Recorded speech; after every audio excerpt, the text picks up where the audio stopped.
Good evening, everyone. My name is 𝐂𝐎𝐍𝐍𝐄𝐂𝐓, and I'll be your trainer for this evening. And our topic is strategy analysis slash gap analysis. Okay, it's one of the core um, requirements or competencies, skills that a BA should know. But I'm going to teach. I'm going to talk about a broader topic as well, because most of the time they ask if you know gap analysis, and if you know gap analysis is fine. However, gap analysis is part of a larger skill set that BA should have, which is strategy analysis. We should all know how to do strategy analysis. It's quite important. It's not really asked. It's usually asked when you're looking for a senior role. A lot of junior or entry level BAs are not required to know this, because I'll explain why as we go along. So if you understand strategy analysis, then that means that you are an intermediary BA or a senior BA, because that's basically what that is. And again, like I said, I'll explain why that is. But it's one of the key skill sets of a BA. Okay.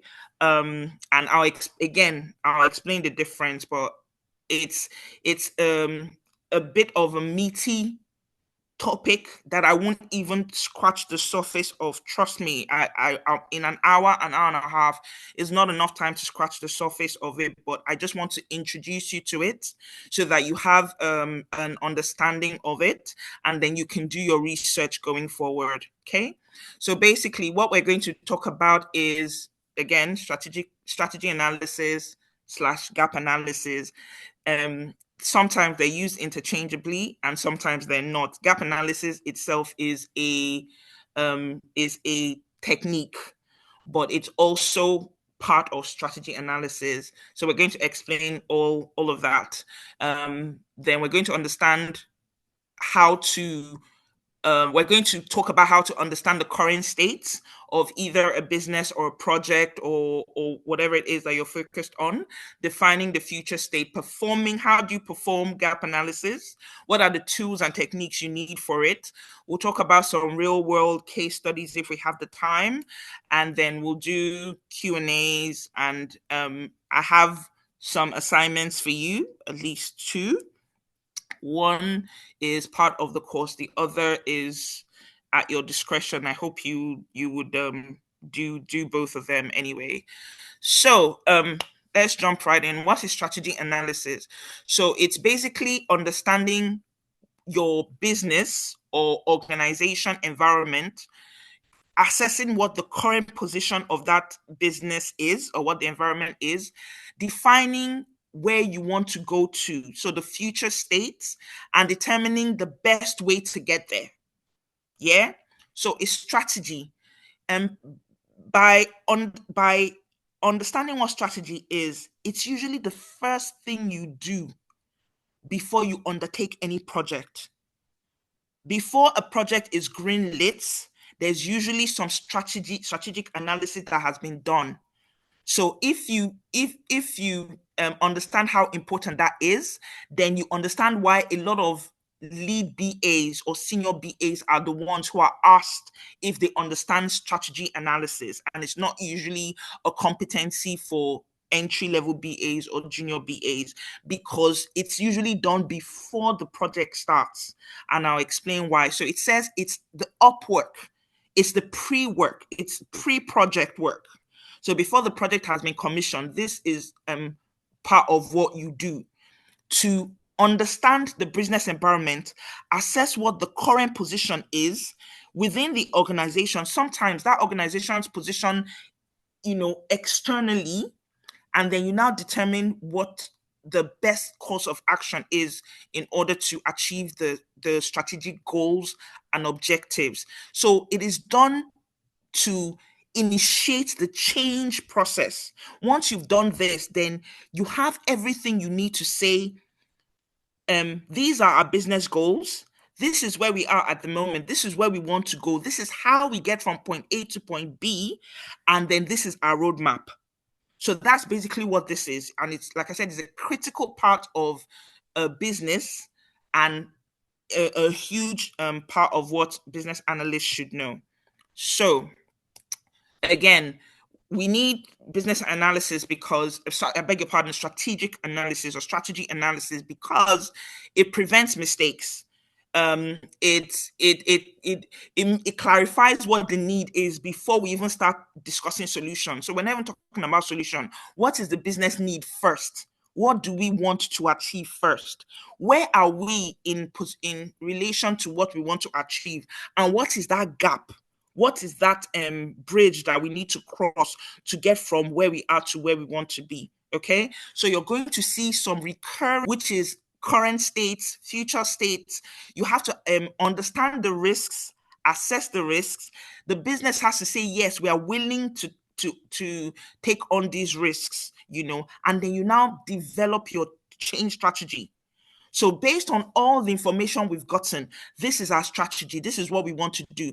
To give you a real world example, is, let's say you and your family, you guys want to go on holiday. You have a week for holiday, and you want to go. Your family says, "Okay, let's go to Disney World or Disneyland Paris." And you don't just enter inside your car and say, "Oh yeah, come everybody, let's go." No, you plan. Okay, we want to go to Disneyland Paris. How long are we going to stay there for? How are we going to get there? Are we going by train? Are we going by plane? What is the cost? Where are we going to stay? What are our clothes? Our budget. What's our budget? Do we have enough time to enjoy all the different rides and attractions? You take some time and you plan. So at the moment, we're at home. I have, my spouse. I have my kids. There are three kids and two adults. That's five people. Wherever it is we're going to stay has to be able to accommodate five people. What of our transportation where we get there? How are we going to eat? Do we have enough money? Is a week enough? Do we need a week and a half or maybe 2 weeks to enjoy everything? All these things are questions you ask yourself in your own daily life. That's why there's a particular definition of business analysis that says business analyst is anyone who does business analysis. That's business analysis. That's strategy. You're planning. You are where you are now, and you want to get to Disneyland Paris and come back. It's not like you guys are moving and you're coming back. So you have to look at all those circumstances, plan. Maybe you have kids who say, okay, on the way to Paris, I know we're going to Disneyland, but can we go to the Louvre? Can we go to the Eiffel Tower? Can we go to all these other tourist attractions? And you're like, okay, we have to make a choice. We can't go through all these different things. If we want to go to Disneyland Paris, then we may not have the time to enjoy all those rides and also go to the Louvre, also go to the Eiffel Tower, also go to all these things. If we want to have more money to spend, instead of flying, we may have to take a train. Yes, it may be longer, but it's cheaper. So if we spend our money on the plane, we won't have enough money to go to all these things. So let's all plan together. Let's agree. Remember, you're talking to stakeholders. So your family are stakeholders. They've told you what they want. You now put the options in front of them. They make their decisions, blah, blah, blah, blah, blah. That's just a real world example of what strategy analysis is. In business, it is the same thing. A business has a limited amount of funds. They have a limited amount of time. They probably have like a business year. So within this particular business year or a quarter, maybe in a quarter, these are our targets. These are our goals. This is our business need. We want to, we're losing customers. How can we retain customers? We have, maybe you're talking about a coffee house or something. How do we get more people into the shop? Our shop venue or location is empty. How do we get more people into the shop? Or maybe we don't want to get people into the shop. How do we get our products in front of people so we sell more?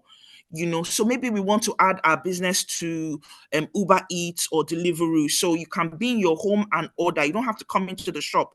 Or if we want to attract people into the shop, maybe we need to add Wi-Fi so they can come, and while they're here, they can browse. Maybe we'll have cool music. Make it a nice space for people to come and chill. Maybe add couches so it's comfortable. So they have a need. We want to increase our customer base. What do we need to do? In order to do that? Where are we now? where do we want to be and how do we get there? That's basically what it is, So, and if you see the image here, it talks about the steps for strategy analysis. So you analyze your current state, define your future state, where do you want to go, assess the risk, what are all the different risks, then define your change strategy. However, it's not a linear journey. You can start by assessing your current states. You go to define your future states. You go to the risks. Maybe you now find out, okay, these risks are not really um, conducive. Let's go back again to redefine our future state, because based on the future states we've already defined, these are the risks we'll need to take on, and we don't want to take it on. It may be too risky. We may not have the appetite to take that risk on. We may not want to. We may not feel that we want to. So let's go back again to redefine the future state, and let's change the future state to something else. Then we'll now come again and assess those risks. Are they the risk we want to take? Okay, fine. So you can go back and forth a lot. It's not just one linear journey. Okay. And like I said, it helps you make sure that you are solving the right problem.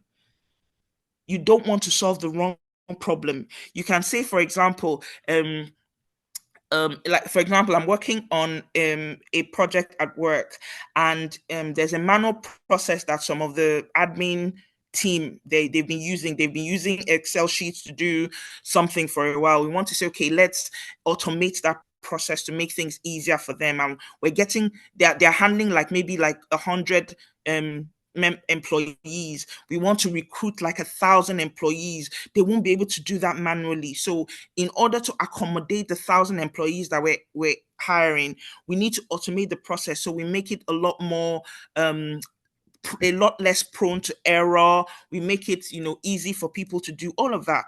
So you pick a solution that looks like a good solution, and you bring it in, and you find that the people that are there don't have the skills to use that application. You just spent all your money on something that was, they told you this is a very good solution, and you brought it in. But the people you're bringing it in, they don't know how to use it. So it's a wasted application. You just spent money and time. The people don't know how to use it. So they're still using their manual process. The expensive application is there. No one is using it. So it, it solves you. I heard someone else again that joined that project basically talked about the previous project he was in. He said that the team there, a team of about 10 or 8 or 12, spent more than 6.8 million for a year and a half working on a solution that had to be scrapped. They were working for another big organization. I won't name any names because of confidentiality, so, and they had to scrap the solution. Why? Because for every team they went to, the team will tell them, this is how we want to use it. They'll go to another team.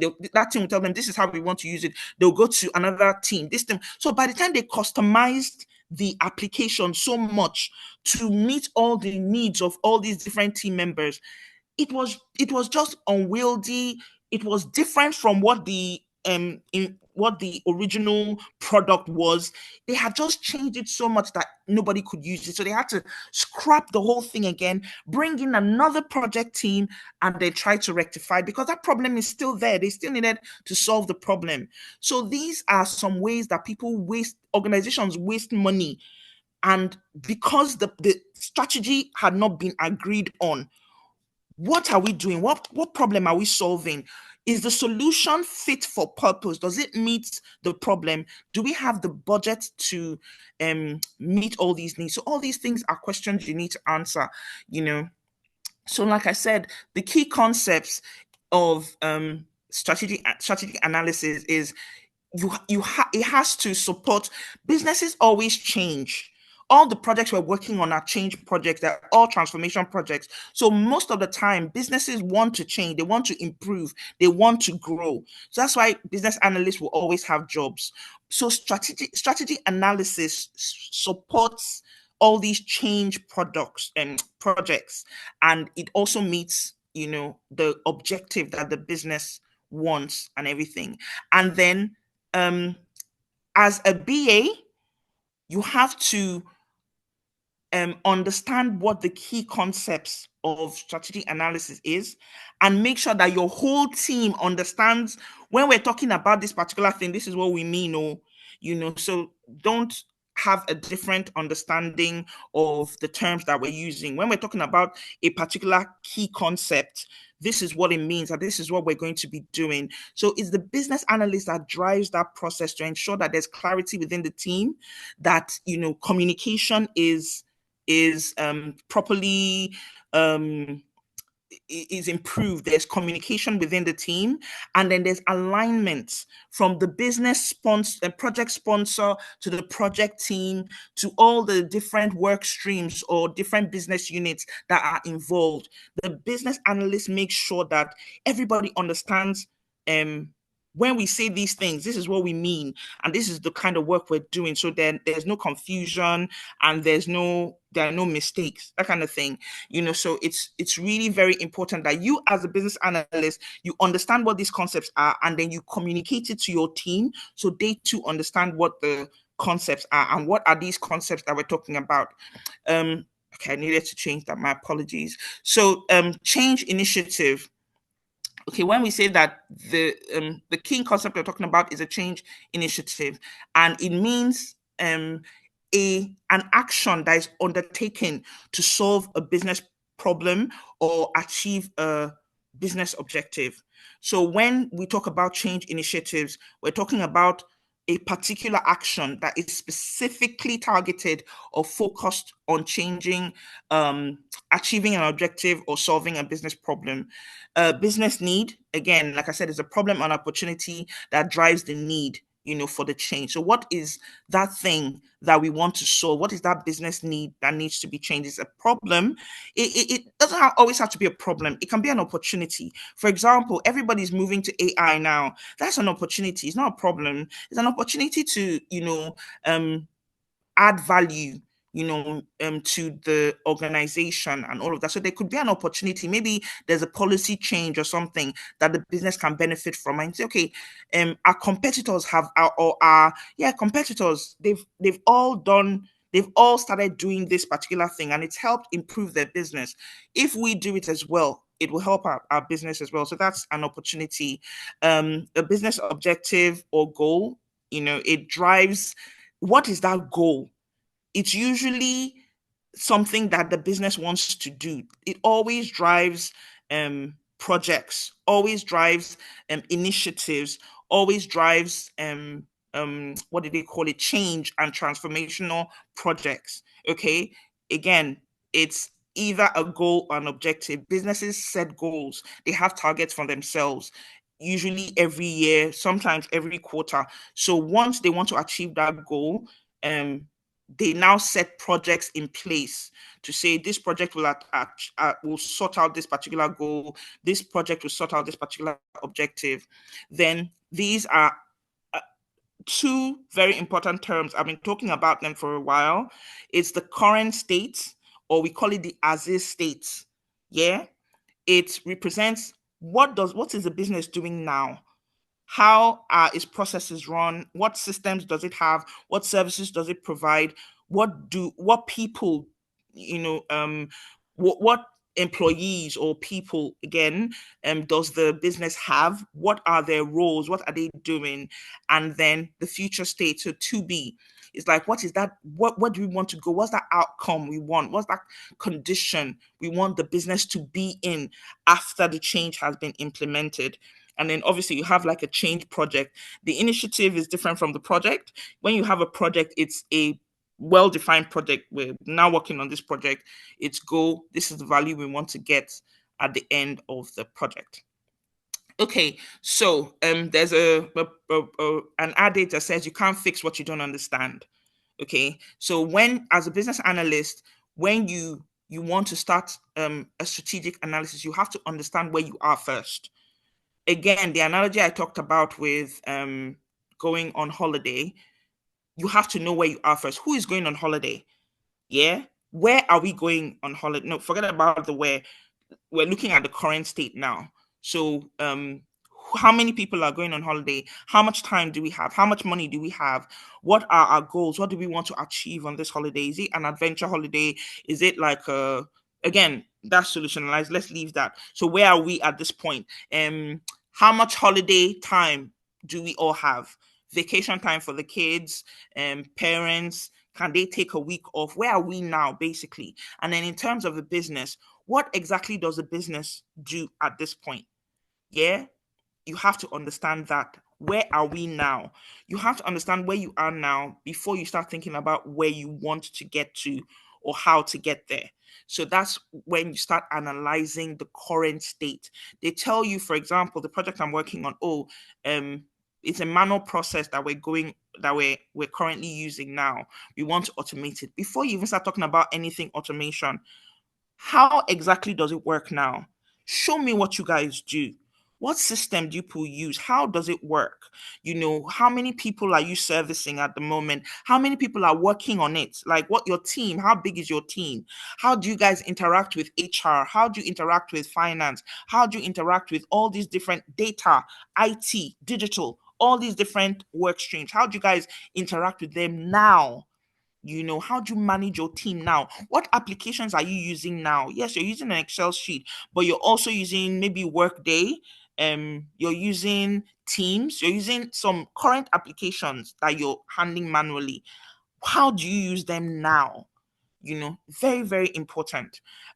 Because when you understand what the current situation is, you can actually find out what the problem is. You can understand what the root cause of the problem is, not the superficial cause or the result. The root cause. Understand all the stakeholders that are involved. Remember, BAs, we don't make assumptions. And if we make assumptions, the assumptions that the stakeholders are working under as well. So we'll get to that part where assumptions are defined. But for everything else, we ask questions, we get the information we need, we document it, and we use that to make informed decisions. Okay. So again, in order to understand what your current state is, there are some techniques you use, and one of them is called root cause analysis. So again, um why are we where we are at the moment? What is the actual problem that we're trying to solve at the moment? Where are we? What's the business issue? And sometimes um people tell you that something is the issue. By the time you dig a bit deeper, ask a few more probing questions, you find that that's not really what the issue is. That may be the outcome of the issue, but there's a deeper issue that is causing that thing that people think is actually the problem, the business issue. So that's why we have to dig deeper. Okay, so a root cause analysis uncovers the root cause. Again, the reason I love business analysis is you can understand what it is from the term. It tells you root cause analysis. That means when something is a root, remember a tree, you can't see the root. You have to dig to see the root. You can see the tree, but there's something that is feeding that tree that you're seeing is the root. So in order to find out what the root is, you have to dig. You won't see, it's not something you just see normally.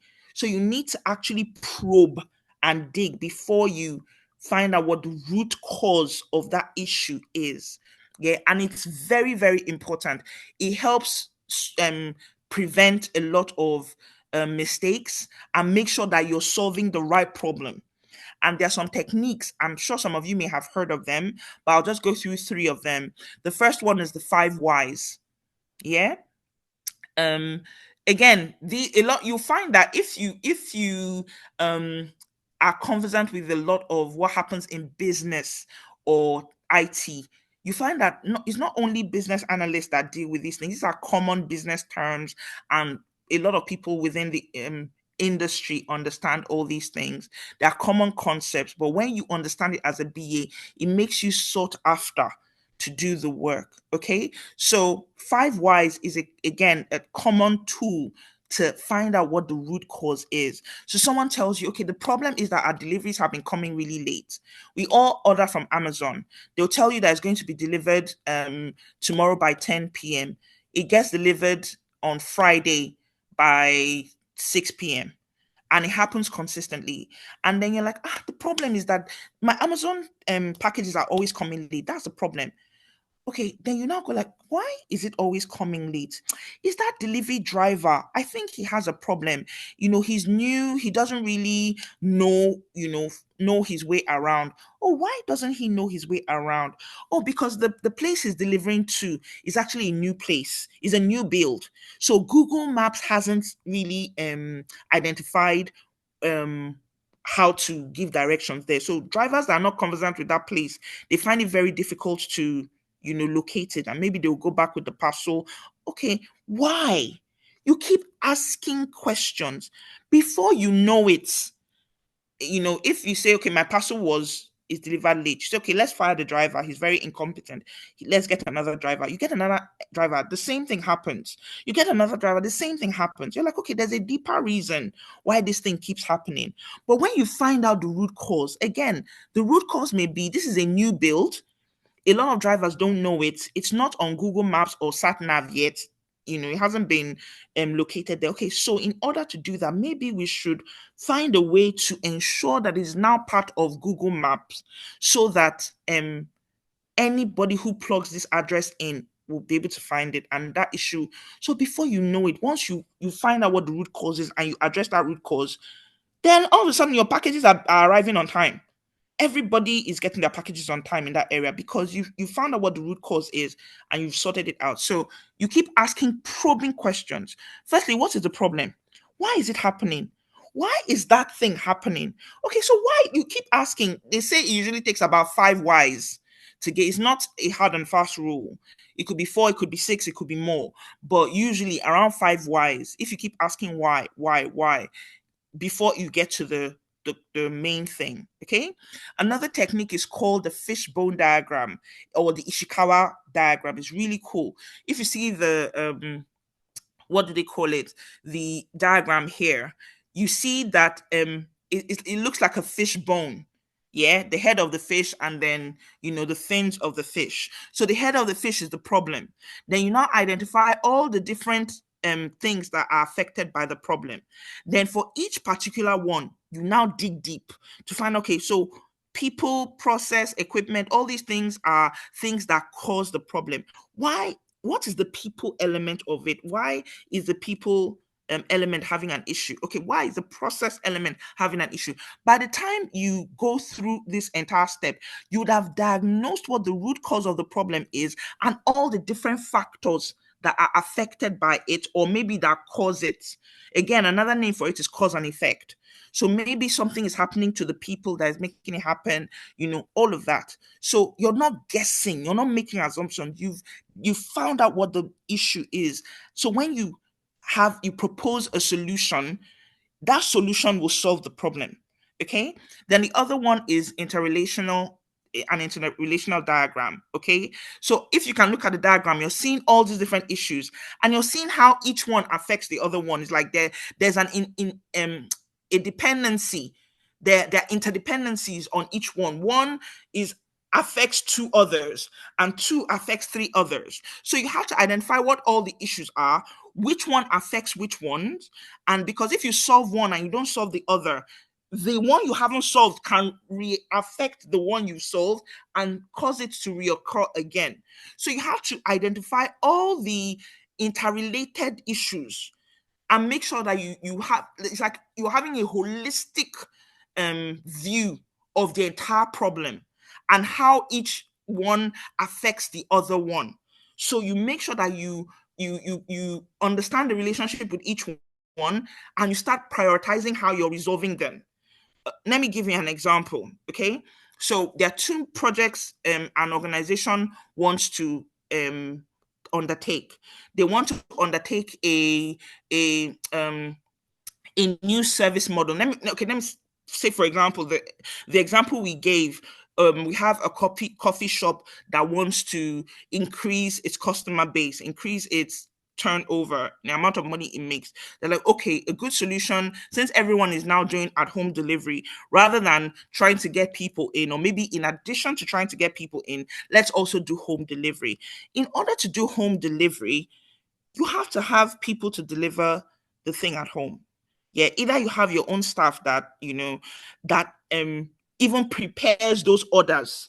Because remember, you're creating an additional service. So apart from the people that are coming to the shop to be served, there are other people that are placing orders on their mobile devices. Someone has to go to that mobile device, pick up those orders. What do we do? What do we Sorry. do? Hello. Okay. So someone has to pick up that order, um, and prepare the order, and then have it delivered to the people. So if you're going to create a new service model, you have to make sure that there are people um, there who are going to attend to that new, or serve the new customers that you're getting. Because if you say, okay, the customers, the staff we have are going to serve those people, then who is going to serve the people that come to the shop? So you have to understand all the interrelated issues and make sure that they're resolved as well.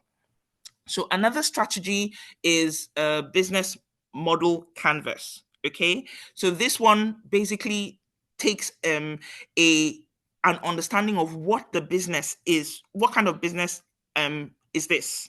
Is it a franchise business? Is it an e-commerce business? Is it a retailer, a manufacturer? What kind of business is it? Who are our key partners? What activities do we do? What is our customer base? What channels do we use to serve the customers? How much money do we spend? How much revenue do we bring in? So you have to um basically remember, this is the current. You want to understand the current state of the business, so you use this. It's called a business model canvas. What is the business model? And you use this to fill in. By the time you fill in all these different segments, you understand the kind of business model you are, and then you can use that to basically understand the current state of the business. Okay. We'll go a bit faster now. Again, you use a SWOT analysis. I'm sure some of you have heard of a SWOT analysis before. It's called strengths, weaknesses, opportunities, and threats. So, what are the strengths of the organization? What is it very good at? What is it not really good? What are its weaknesses? What are the opportunities available? What threats are in the market? So, strengths and weaknesses are internal issues. So, the organization, we know what our strengths are, we know what our weaknesses are. Our strengths may be that we have this what do they call it, application that everybody wants. It could be an iPhone or something. Maybe it's Apple. Your strength is that you have an iPhone project that everybody wants, is top of his line in the market, all of that. What are the weaknesses? It's very expensive. There are some people that don't really can't really afford it. In some countries it doesn't really work very well, blah blah blah blah blah, all those kinds of things. What are the opportunities? Maybe in those other countries we can create, there are opportunities that we can take advantage of. What are the threats? Threats are maybe Samsung, Huawei, all these other ones that are coming you know to compete with you. If you stand still, they will take over your market share and surpass you in the market and all of that. So you have to know what your business positioning is, what are the risks you're facing, and then you look at the current overview of the business: internal strengths and weaknesses, external opportunities and threats. Okay.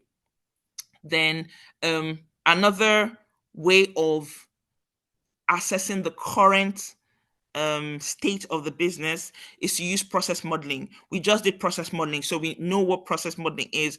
But just to um, refresh your memory again, a process model is used to visualize how work is done, step by step. Visual representation of how a task is done within the organization or how a system functions. Okay, so it gives people clarity. It makes sure that you can identify what the inefficiencies are. And then by the time you put it in front of stakeholders, they can say, okay, we understand how things work operationally, what the workflows are. So a process map is a very, very key tool in um, in understanding the current state of either a business or a team or a systems, a particular task. And that's when you have something called an as-is process map or process model. Yeah, you create an as-is process map. So this is how it is at the moment. Okay. We'll talk about the future state, but that's basically how you do this. Again, remember, as a business analyst, no one's expecting you to know these things off heart. You always go to your stakeholders to get all this information.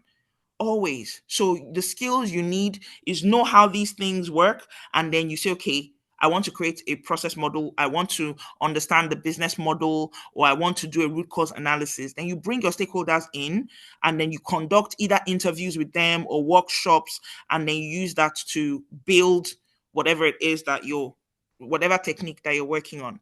So that's basically the understanding the current state. Then the second bit is you now want to define, after you've done that, you now want to define what the future state. I like the example. I think I've used it at least twice in my trainings with you, and it's so important as a BA. It says if you want to predict the future, create it. What future do you want? What's your desired state? What's your vision for the future? How do you want this thing to work? Yeah, we want to change, we want to achieve something. What do you want to achieve? How do you want it to be? This is how it is at the moment.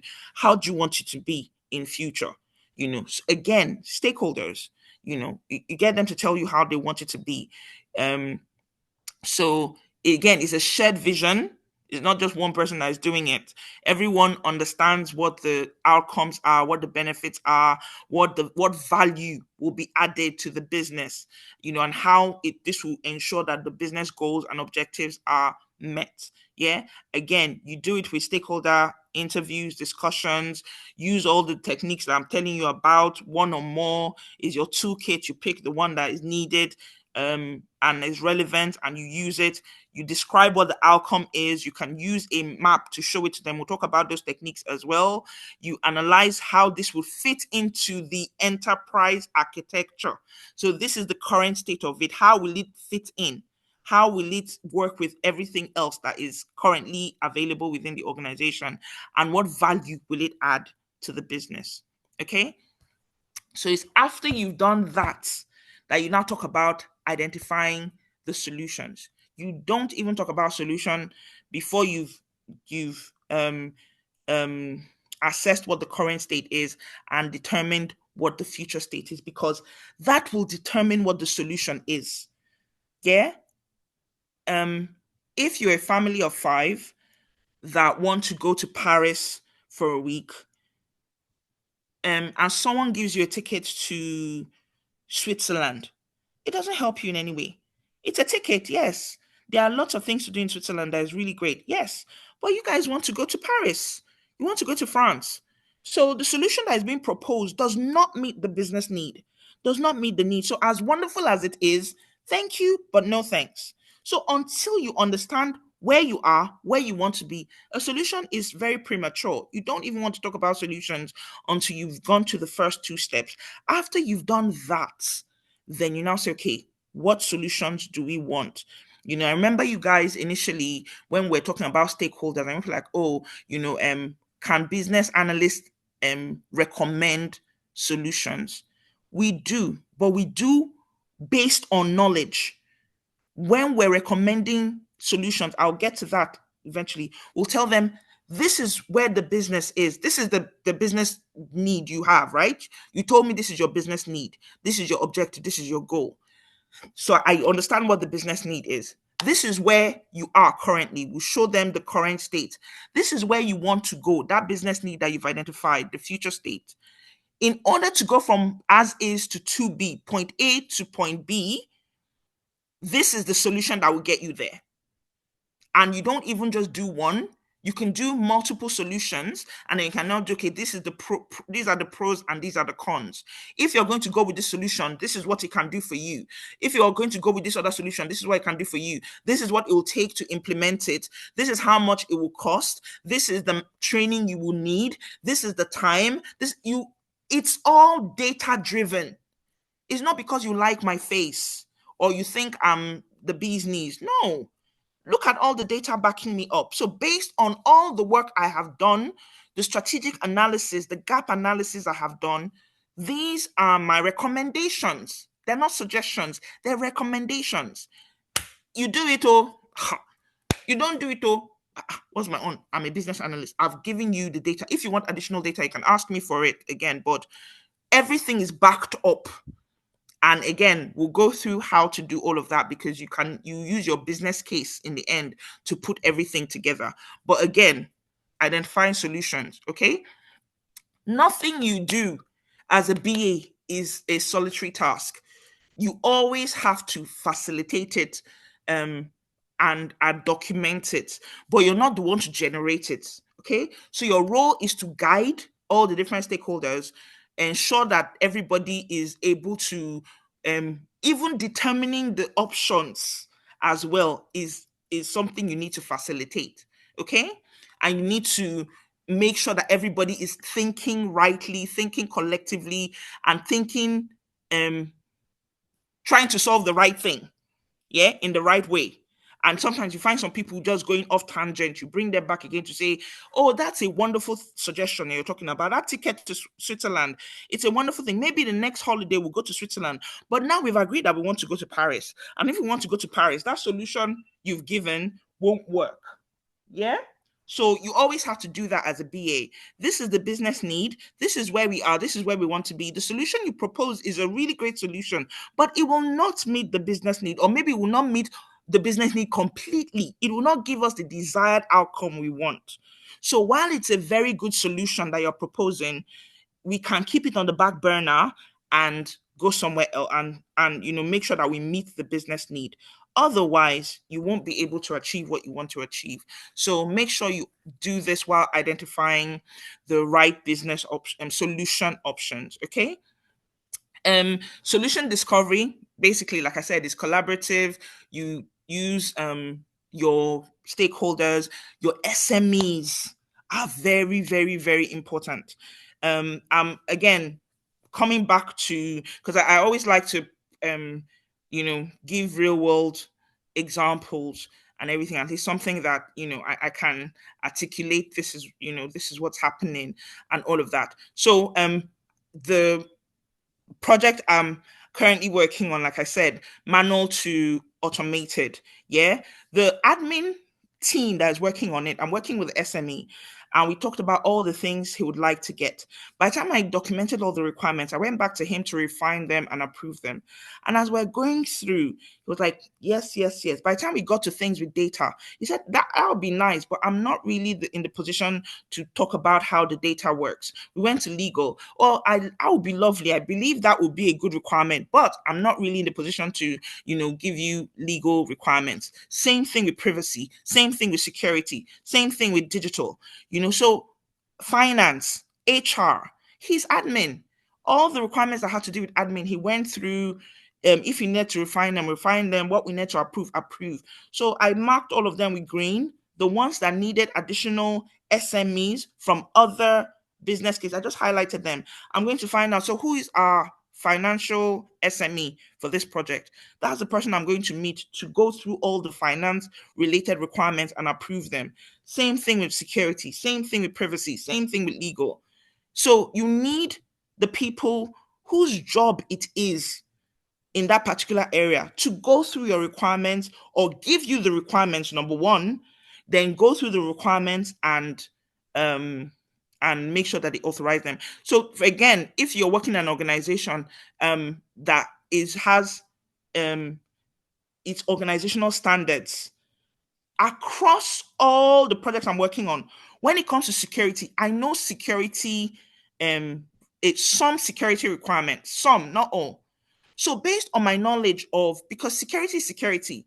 For example, if they require that everybody signs on using single sign-on authorization, it doesn't matter the project I'm working on. I will put a requirement for single sign-on requirement, because that's the organizational standard. Or it could be maybe like an industry benchmark. For example, there's a regulation that this is how people's personal data is treated. I don't have to have a meeting with privacy to put that in GDPR. So I already know GDPR regulations. I know Data Protection Act regulations. I can put it there, and I can verify it with the privacy SME and ask if there's anything else they want to add. So based on your own knowledge, you can say, okay, there are some things that run across the project because it's the same organization. If I go to another organization, I may not be so bold until I understand what their security requirements are across that organization and so on. But because I've worked in this organization for a while, I already have an idea of what some of their non-functional requirements are regarding security, legal, privacy, but I still need all those SMEs to refine those requirements and approve them before anybody does anything with them. Yeah. So me, I'm just being proactive, but I'm being proactive based on knowledge. Yeah. So if someone asks me, I already tell them this is already what we do in our organization, and everybody knows that's what we do. So they're fine with it. No one's going to tell me I did anything wrong. Yeah. So again, your solution discovery, the stakeholders you need can be vendors. For example, if you're getting a solution that is external, maybe you guys want to start using Microsoft Office 365. It's a solution that is bought from Microsoft. You can go to the vendors, the suppliers of Microsoft, and tell them, um, it's called a an RFI, an RFP, so request for information or request for a proposal. So we want to buy your product. Yeah, could you tell us more about your product? Will your product be able to meet all these requirements that we have? There are some requirements you can share with them to say this is what we want to achieve.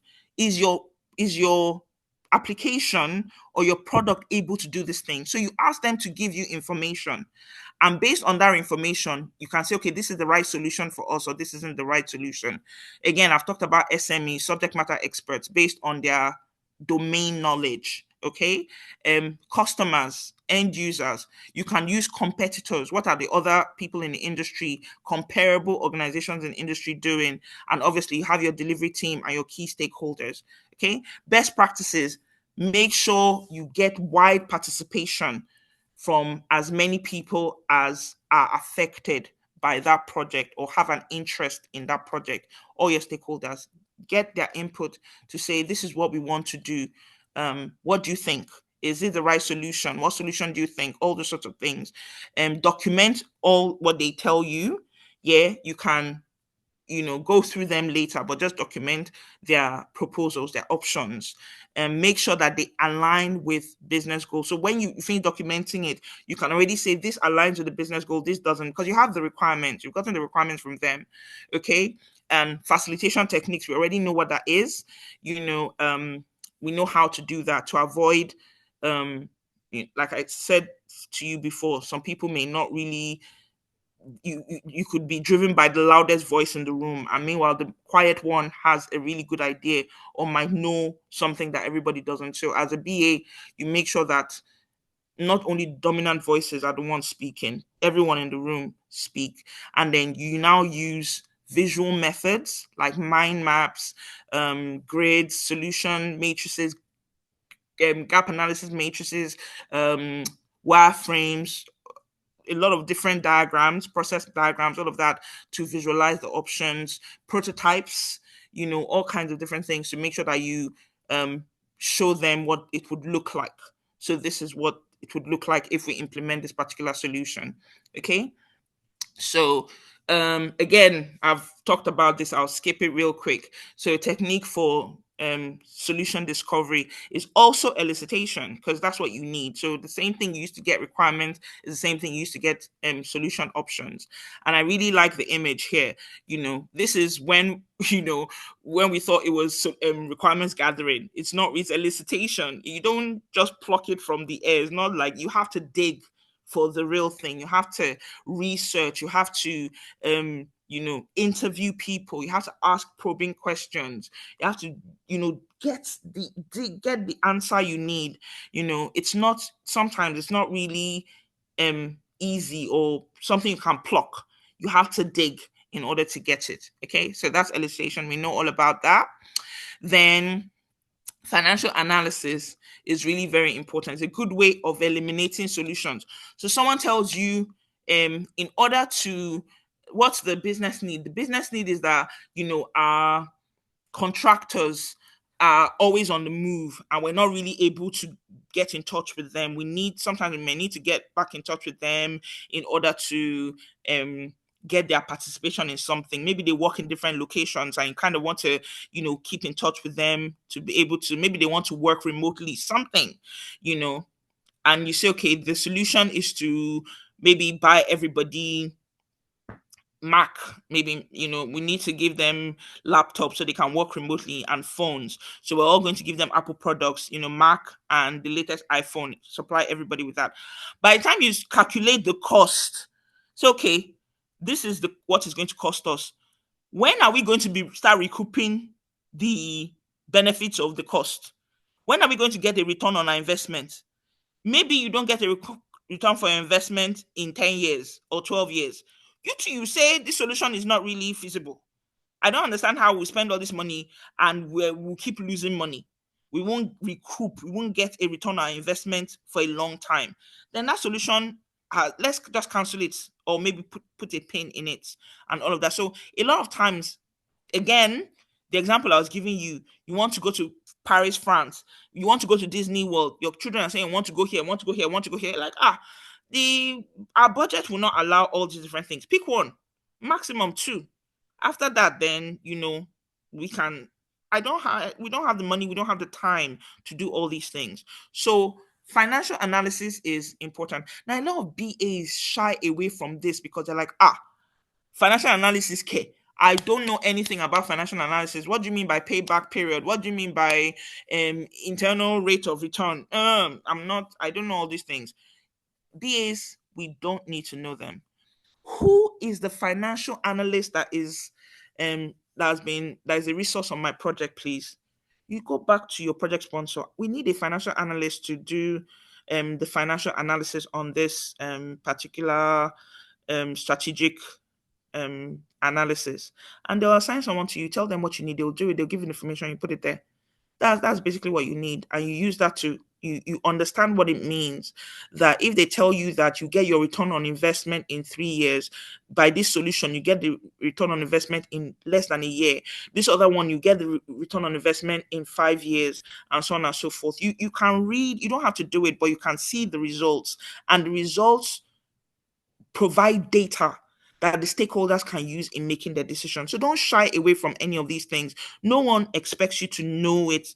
Maybe someone who's been an accountant before, or someone who has a financial background will know, but a lot of BAs don't. But you're not required to have that domain knowledge. You just need to know who within the organization is able to do that for you. Go back to your project sponsor, go back to your project manager, let them know that you need these resources.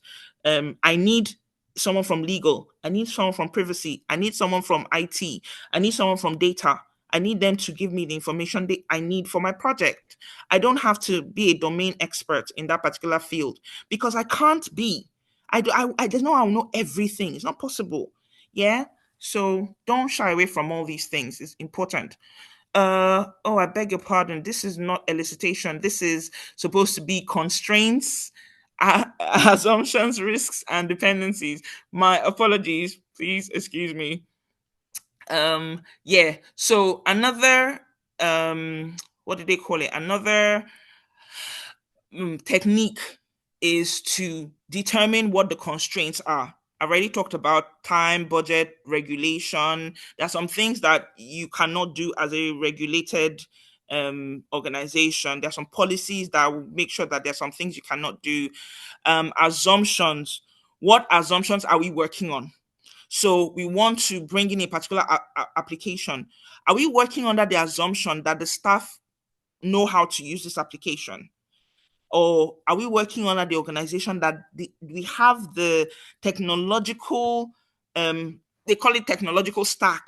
So we have the technology within the organization that can manage this application? Or do we need to add to the technology or take away from technology? So what assumptions are we working on? So like I said, BAs, the assumptions we made have to be written down. You have assumptions that are documented. Are we all working with this assumption? Yeah, so it's not something you're just assuming.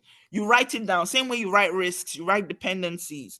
All these things are risks are potential. It hasn't happened yet, but there's a potential for a negative impact based on this particular thing that we want to introduce. Again, going back to our what do they call it now? Coffee shop analogy, where we're saying, okay, we want to add a new service model where people will not only be able to come to the shop, but they'll be able to order their coffees and their pastries on Deliveroo or Uber Eats or whatever, Just Eat. The risk we run is that people will now almost completely start using that, and even the people that come to our shop will no longer come to our shop. Are we willing to take on that risk? Or maybe we want to mitigate it by adding additional attractive features so people will come to the shop. Maybe we want to give free Wi-Fi, put a couch in there, all kinds of things to attract people to the shop, because there's a risk that if we do this thing we want to do, there could be this negative connotation to the business. Are we willing to take that risk on, or are we willing to mitigate it in any way? Let us all be clear. Yeah, let's put all our cards on the table.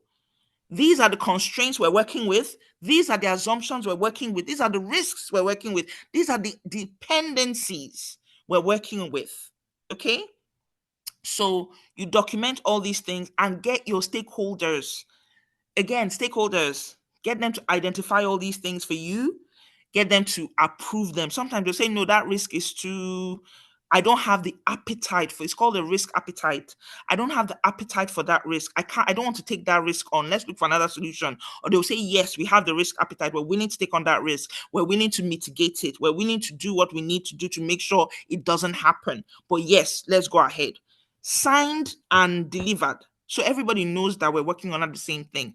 So that's another important way of agreeing that based on the dependencies, that solution is good, or based on CAD dependencies, constraints, assumptions, risk, and dependencies, that solution is viable.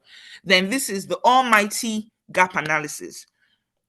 Now, I want to make a distinction, okay? And I've been talking for a while, but there will be, if you have any questions, please write it down. And then at the end of the session, we can ask the questions we want to ask, okay? So the gap analysis is a technique.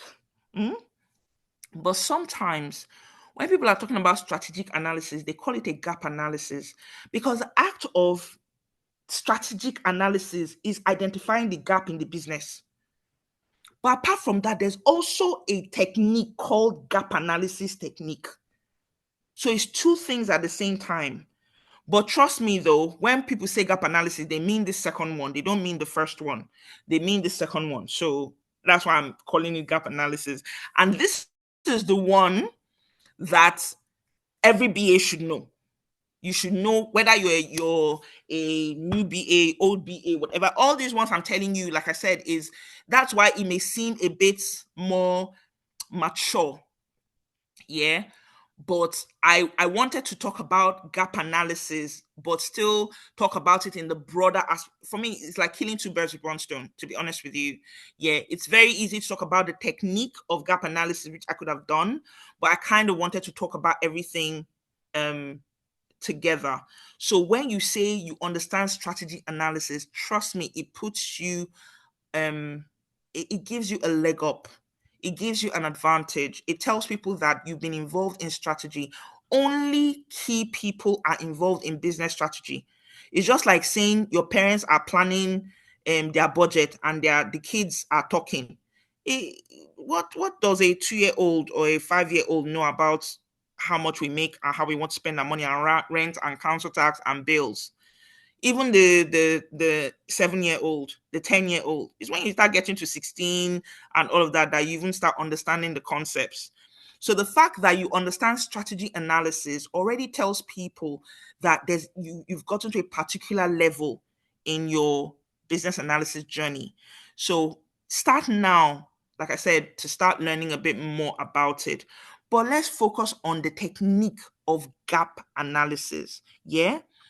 This in itself is a technique. It's very similar to the strategy one, but most of the time, when they bring you onto a project, they can ask you to do a gap analysis on the project, not on the organization now, but on that particular project. So that project is there to meet a particular business need. They can ask you to do a gap analysis on that particular business need to find out where the organization is with regard to that business need. Let me give you an example. Let me give you an example. What example should I give now? Let's say you are working in an organization that wants to implement, oh gosh, what I don't want to use all the examples I've used before, but those are the ones that keep coming to mind. Again, let me use one of the examples I've used before. You're working in a bank, and the bank wants to implement a mobile app. Yeah. So the project is to create and launch a mobile app for, let's say, Santander Bank or Barclays Bank, HSBC, whichever one. Let's go with Barclays. Okay. So that's the project. When they ask you to do a gap analysis, they're not asking you to do a gap analysis on the whole of Barclays Bank. They're asking you to do a gap analysis on that particular project deliverable, that value they want to add, which is the mobile app. So they're like, okay, what is the need that we want to address at the moment? We want people to be able to carry out banking activities wherever they are, from their homes, businesses, wherever. They don't need to be able to come to the bank. They can do certain things on a mobile app. Okay, what things are they going to be able to do on the mobile app? They're going to be able to make payments, pay their bills, standing orders, transfer money, all this. How do they do it now? Create a process map as a customer um, for Barclays Bank. If I'm a customer that wants to transfer money from one account to the other now, as a Barclays Bank customer, how would I do it? You create a process map. That's your as is process map. Now, you create another process map to say, okay, when the mobile app is implemented, has been launched, how will I, that same customer, be able to transfer money from my account? I will go to my, instead of coming into the bank, remember the first process would be, I will come into the bank, I'll queue, I'll talk to a cashier, I'll tell them what I want to do. I'll give them my card, put it in, add my PIN number, or PIN, sorry, add my PIN, do the, tell them how much I want to transfer, give them the details of the account I want to transfer. They'll do it for me, tell me they've done it for me, they'll print a receipt and they'll give me, I'll tell them bye-bye. That's the as is process. With the 2B, I will be in my house with my mobile device, maybe my phone or my laptop or my tablet, whatever. I'll be able to log on. I'll go to the Barclays Bank app. I'll need to sign in or add my maybe sign in process or login process, whichever one. Put in my passcode. They'll do the verification. I will log on. I'll see all my accounts. I'll click on the account I want to transfer, the one I want to transfer to, add the amount I want to do, click, blah, blah. That's the 2B. Okay, so I have two process maps. How do I get from as is to 2B? What is needed to get from that customer who has to walk into the bank to the one who can do that transaction on their mobile device? You now list out all the different things that are missing, that gap. What needs to be there? Firstly, we need to create a mobile app. Secondly, we need to verify the customer, authenticate, security, all the things that need to be done. That is the gap. Now, how do we provide, how do we address all those things, that gap? How do we meet all those needs within the gap to go from where we are to where we want to be? That's what most BAs do. When you hear gap analysis, that's basically what it is in the context of a project. So in order to do this, what I just told you, as is and 2B, there are many different tools. Okay, so you need to you can use a process map like I talked to you about. You can use a performance.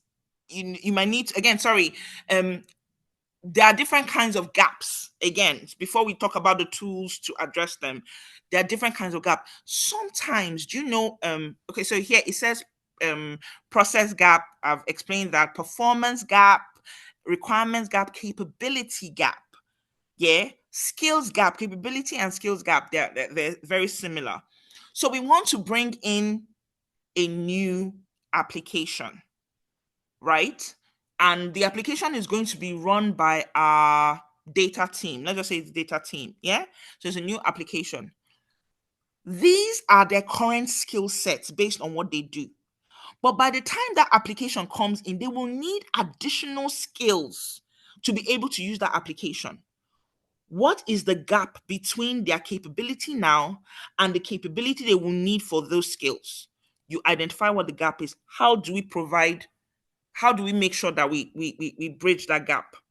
How do we provide the knowledge they need? Or how do we give them the capability or the skill they need? So you see, it's in many different contexts. You once you understand the technique, you can apply it in so many different. Think about yourself. The goal for coming here to Blue Sky is to be able to get a job as a BA. As you are now, what skills do you have? And then the job you want as a BA, what skills are required? What is the difference between, what is the gap between your skills now and the skills you need to get the job? You identify those skills. How do you get the knowledge you need to get? You can use it in so many different ways. It's such an important tool or technique. And that's why once you say you can do a gap analysis, people, as a BA, it's part of your skill set, to be honest with you. You need to know how to be able to do a gap analysis. It's part of your skill set. So it's very, very important. But it's just to show you that there's so many different um types, ways you can do it. It's not just one way. There's so many different ways you can apply it.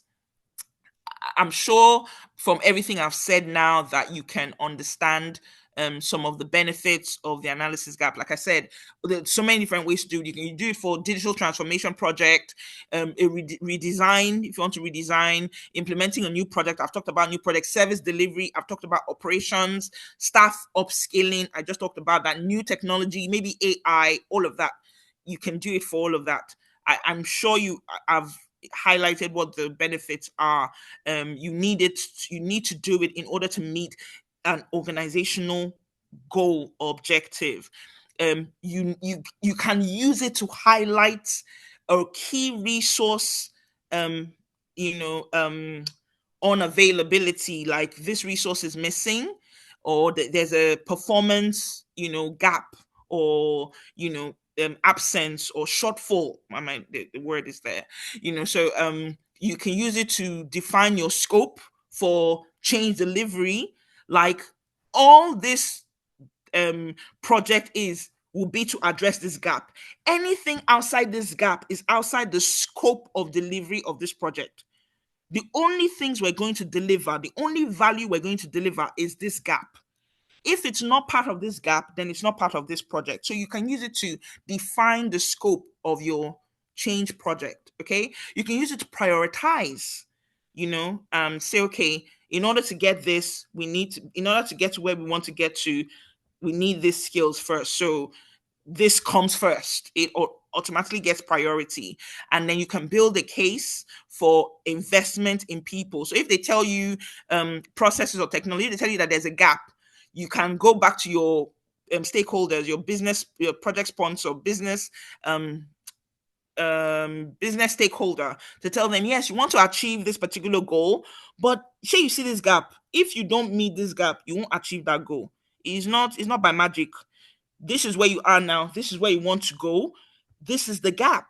until you address this gap, you will not meet your business. So you need to invest. You need to add time, resources, budget into this particular project in order to meet that gap. It's a very, very good case. In fact, the end product of all of this, we'll get to the end. I always jump. Remember, slides are just a suggestion for me. But the end project, the end product of all these things I'm telling you about now is an artifact called the business case. It is the case for going through with this project.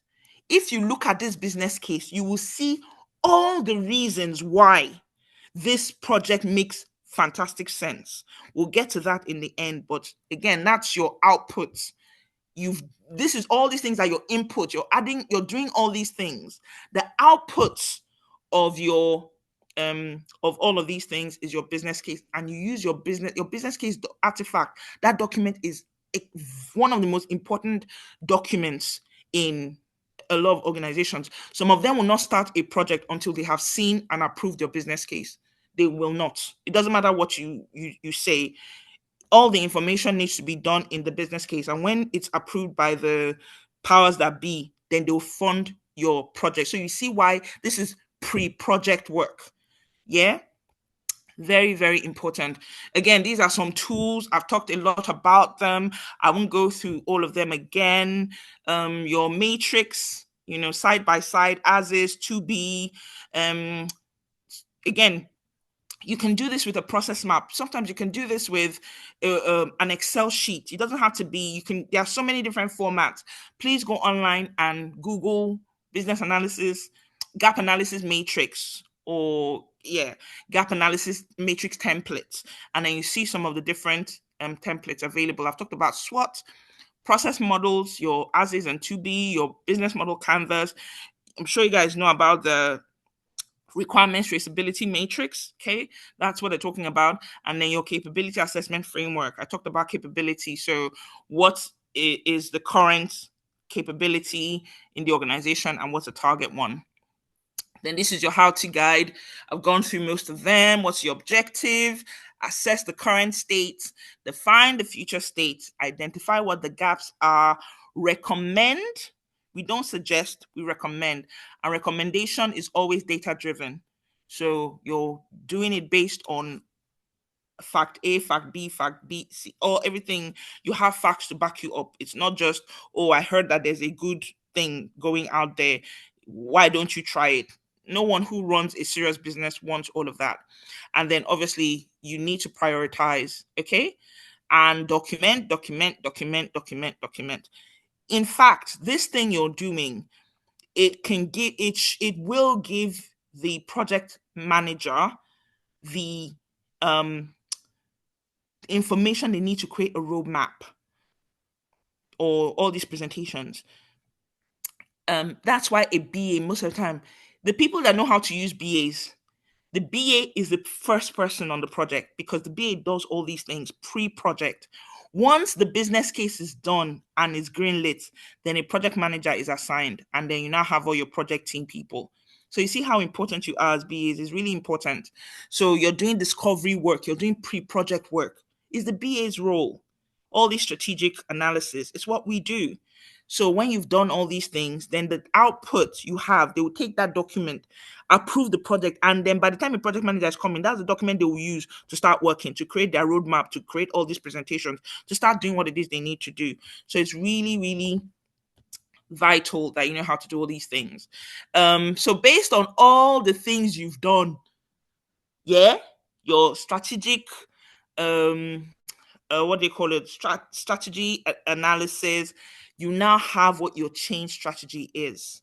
So change strategy is a high level roadmap that outlines how the organization will move from its current state to its future state in order to meet the business goals. You see where we came from? All that work you've done will now drive your change strategy. Yeah, you're not just proposing the solution. You see the steps you went through to get that solution. It's all data driven. It's structured, it's justifiable, and it's feasible. Yeah. And remember, I told you about the business case document. That's where your change strategy is is within your business case. I love business strategy because of business analysis because of that. The business case document is the case for the business, for the project.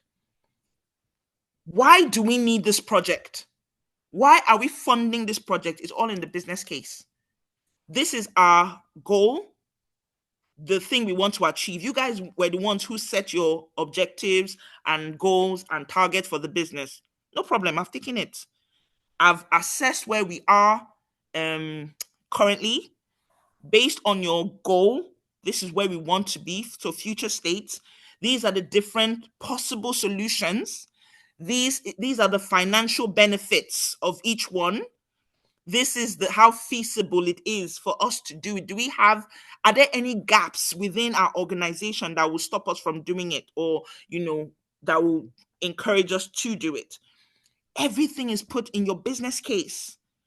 You have your business need and the justification, your cost benefit analysis, your alternatives with your feasibility analysis, your risk, your assumptions, constraints. You now start recommending. I don't know how many of you know this. I think my background is law. You've just given evidence for your case and you've won your case. It's like building a case in a law. You don't in a court of law. You don't just go to the judge and say my client has to win. No, what's your evidence? Give me the evidence. Show me why you think your client should win. You present your case. That's what this is. You've just presented the case for the business. And nobody looking at that case, if you do it properly, will be able to say this is not a justifiable thing. They may say we may not want to do it now. We don't have the funds to commit to it at the moment. They can say we'll keep it there, but is that a proper business case? Yes. And if they approve it, they will take that document, all the information you've provided, and hand it to your project team, your project manager, your product sponsor, and that's what will drive that project. They will create a roadmap for delivery. That's what your change strategy will be. So when you say you know how to do change strategy in your CV, this is what you're talking about. When you say you know how to do gap analysis, this is what you're talking about. Yeah? So it's really important. It's very good to look at your project through that lens. It gives you a whole new appreciation of all the things that need to be done before a project is greenlit. It's only then that the project is now greenlit if it's done properly. Yeah, businesses that have lost through their nose, that business I told you about, by the time they got another project team, they did things right. They were not playing anymore. They followed the right structure. Because if they had written the requirements from the get-go, done all of this, they won't have lost that money. Yeah. So once bitten, twice shy. Yeah. So we have talked quite a lot. Before we go to the exercise, I want to ask, do you guys have questions? I know this says thank you, and I know I've skipped what do they call it? A particular slide, but I just want to ask, are there any questions you guys have that you'd like me to answer before we go to the exercise? If anyone's hand is up, I can't see because I'm sharing my screen. So you can unmute and just ask your question.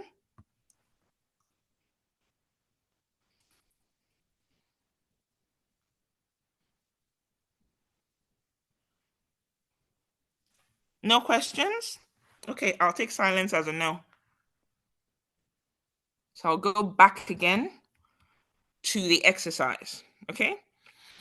So this is the exercise. I talked about two. One is this one, and the second one I'll talk through because it's at your discretion. To your benefit, I won't, force you to do it. But this one, I will strongly suggest that you do it. The other one, I will strongly recommend that you do it. So hopefully you know the difference between the two of those things. So the first one is, okay, a retail company wants to introduce a self-checkout system into all its physical stores. Okay, we all know how self-checkout works. Okay, you have your stores that are manned by the cashiers, and then you have self-checkout. So this particular retail store wants to introduce the self-checkout system into all its physical stores. So your task is to define the current state of the checkout processes. How did it? I won't explain. I'll just read it, and then you guys, if you have any questions, let me know. Describe what the desired future state is. Identify 3 major gaps. This is an example. So staffing, technology, customer training is all. These are examples. They don't have to be the gaps you identify. Just any 3. Doesn't have to be these ones. Recommend the possible actions to bridge these gaps, and then create a gap analysis matrix with this information.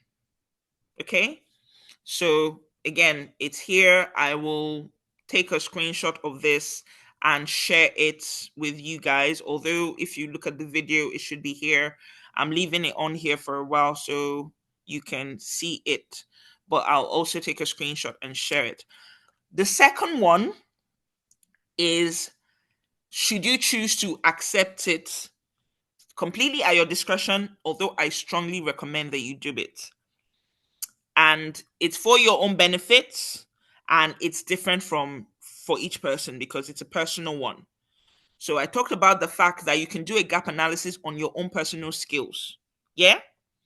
So go online, look for a BA role you would like if they could say you can get any BA role in any company, this is the one you would pick. There's nothing stopping you from getting a BA role in any company anywhere in the world. Go and get that job description, that JD. Yeah. Look at your current state. Do an analysis of your current state as a BA, not as a man or a woman. No, that one is whatever. This one is professional. So you rate yourself. Be honest with yourself. It's just you. Yeah. No need to elaborate on anything. But also be cognizant of the skills you have. Recognize the skills you have. If you don't recognize the skills you have, then whoop. Yeah. So don't be modest. If you know how to do it, you know how to do it. Okay. So do analysis of your current BA skills. Do an analysis of the skills required for that job you want.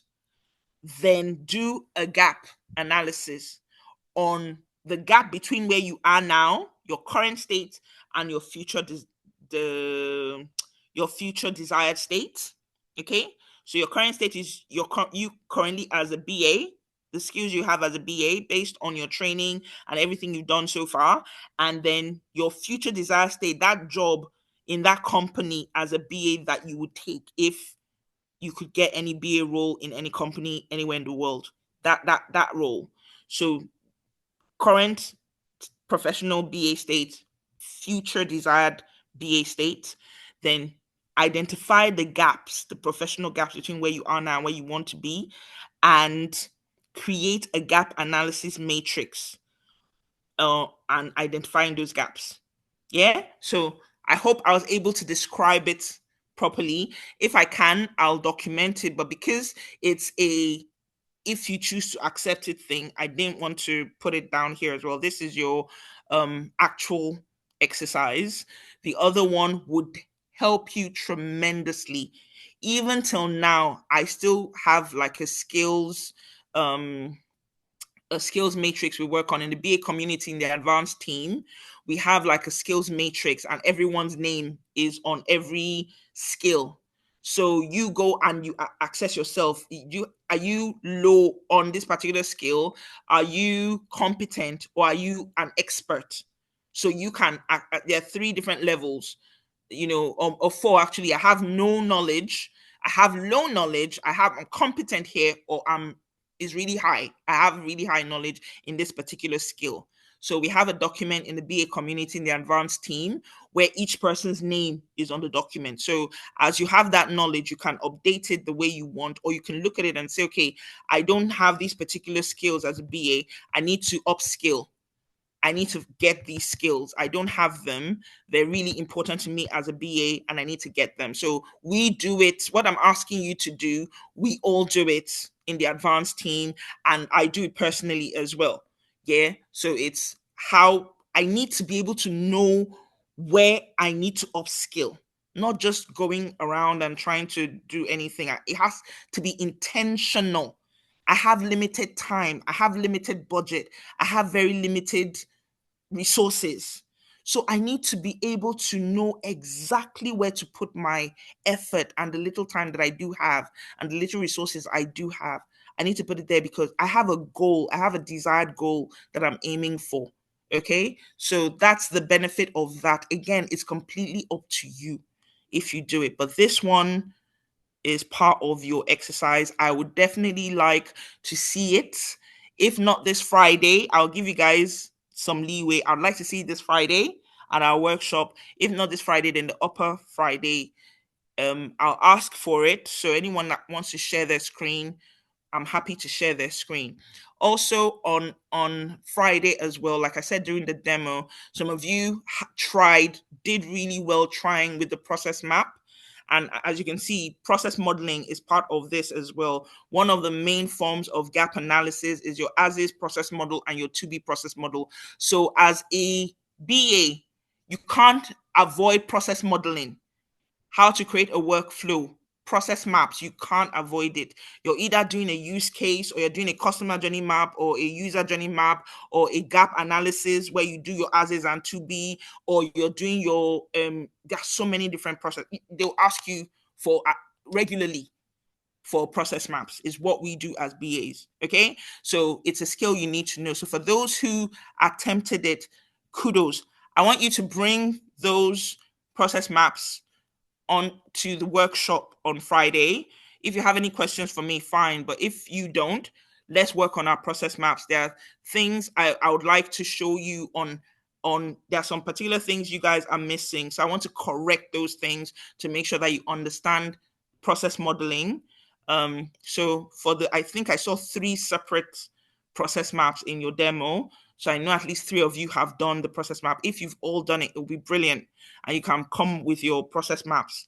But for those who have done it, please bring it. Let's work through your process map after we've answered any questions that you may have this Friday. Okay. And if you've done this as well, I'd like to see it because it's a gap analysis matrix. If not, you have till next Friday workshop to get it. And I'll like to see that as well. So that is it for me. Let me stop sharing. I want to ask again, do you guys have any questions for me? Anything at all?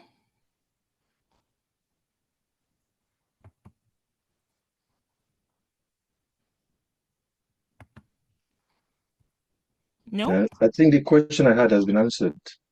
Oh, what was your question? I'm interested, even though it's been answered. No, I mean in terms of application, So Okay. you brought a practical case, and it is very applicable. That was what I was going to ask.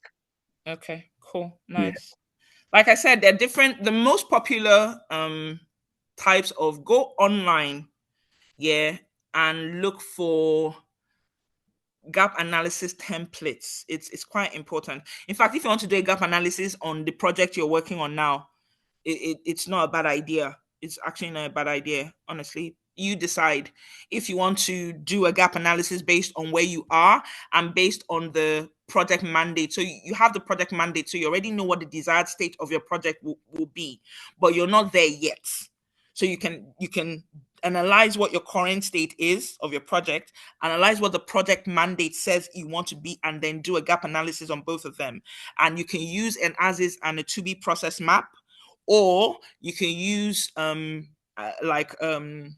worksheet yeah, or a Word template. There are many different templates to do it. You can pick your template. I'm not fussed about the template you want to use. You can use that as well and do a gap analysis on your current project. In fact, another thing you could even do, if maybe, because I think you guys might be coming to the end of your project, so the gap might not be a lot, but you can look at comparable applications online, yeah, to the project you're working on. Something very similar, maybe like a mentorship site or something that you're working on, and see if, for example, hypothetically, your project sponsor says, maybe not this particular release, yeah, after you've done this release, the next release, we want to achieve something similar to that particular competitor's platform. Like their platform has all the bells and whistles, has loads of things that mentors and mentees can do. Like if we had all the time and all the resources and all of that in the world, that would be ideal. You can do that on the project to say, this is where we are currently, and that can be like a hypothetical desired state, but try not to make things up. For BAs, um I like analytical thing. Like you have to be able to back up what you put on. Yeah. Trying to make it as, because even when you're making recommendations, you have to back it up. So start now to start backing up what you're talking about, to say, I did some research and I found these three comparable competitors in the market. Their webs, if we did all these particular things, we use these particular channels, we did all these different things, this product would be next level, like top tier, world class. So don't make it a hypothetical thing. Back it up. Because if you put it in front of a stakeholder, they're going to want evidence, empirical evidence. Show me why you made this particular recommendation. Why do you think this is a good direction for the organization to go? And that's where you will make a case. Remember your business case. You make a case for the business. So try as much as possible to, and if you notice, again, I try to kill like a lot of birds with this one, whatever. If you notice on your project mandate, the list of artifacts there, a business case is one of them. So I've shown you how to do your business case now, so you guys can go ahead and do a business case if you want to, because if you try it, on your list of skills, you can put business case. A BA that has done a business case is not an entry level BA. They're not going to give a young BA that is just coming into the whatever to do. So you've given yourself a leg up. And what did you do? You just went to do it yourself. You can even ask for help. You guys can do it as a team. Yeah, just with what you have now, do a bit more work, because when you do a bit more work, you can make your CV, just by using a few words, make it very attractive. Remember, a lot of the CVs are filtered through what they call a computing software called ATS, Applicants Tracking System. So when they are sifting through CVs, it's a computer that does it, and it does it based on keywords. So if they put some certain keywords on there, it can either select or eliminate your CV before a human being ever sees it.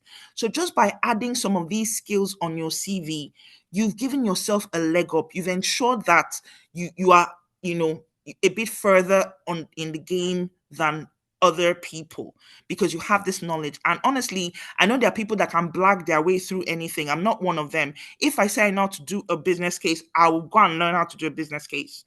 It's not rocket science. Honestly, I've shown you it's not rocket science. All the things I mentioned are things that need to go on your business case. I've shown you how to do it. It's really easy. Just try your hand at it, and then put it on there that you've done a business case. Do a business case on your project. Yeah, so it's just a little more work. I know it's hard work. Everyone's busy, but it's knowledge you will not lose ever. Then imagine if you do a gap analysis on what I just told you for your own professional benefit, and you're able to identify some skills you need and you focus on getting those skills. I mean, it's a game changer. Yeah. So hopefully I won't go past 10, because obviously, yeah, that's our time. I'll just leave another slot again to ask if you guys have any additional questions for me. Anything? Okay, cool.